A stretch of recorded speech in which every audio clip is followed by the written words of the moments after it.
Ayan, so magdi-deliver na naman to si Robot. Robot waiter. Mag-deliver ka na. Mag-deliver ka na, Robot waiter.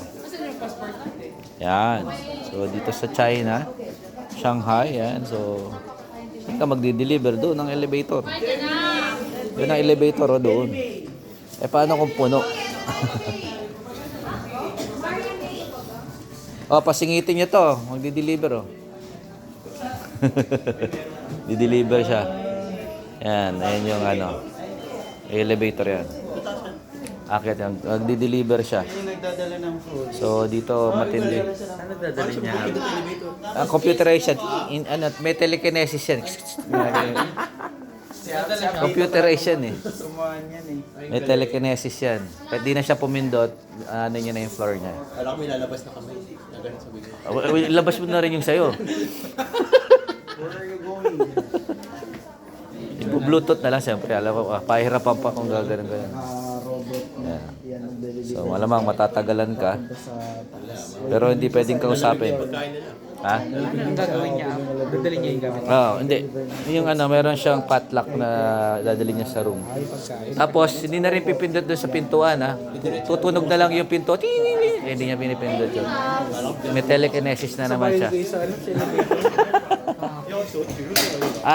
Dito siya lagi. Ayaw niya doon. Ito yung service, ano niya. Service elevator niya. Ha? Yan, so... Pag hinarangan mo yan, Bangga. Bangga. harangan mo yan. Yan, harangan natin siya dito sa elevator. So, tingnan natin kung paano siya magdi-deliver. Harangan natin yung waiter na to. Ha? Siyempre, paunahin natin siya. Mana sa card. Pero packet sa robot. 626 yan.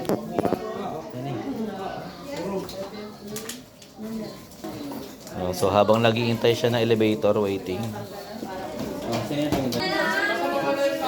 Order ka ng McDonald's. Kukanin ng staff, tapos siya lang magdadala sa taas. Ha? Ay, hindi. Doon sa... Nilagay ng waiter, ng staff. Yan. Sige na nga, pagbigyan na kita. Kawawa ka naman. Trabaho ka na. Nakaharang yung ano mo eh. Huwag mo inunahan mo eh. Yan, sabayan ka na yan. Inunahan mo eh. Ayan o, siya na. Sa gitna siya banda eh. Sa gitna siya banda. Yan. Doon ka sa bandang dulo.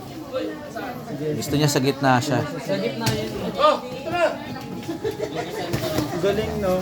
Di-deliver siya ng pagkain sa loob. Pa-deliver na rin ang maleta namin. 727.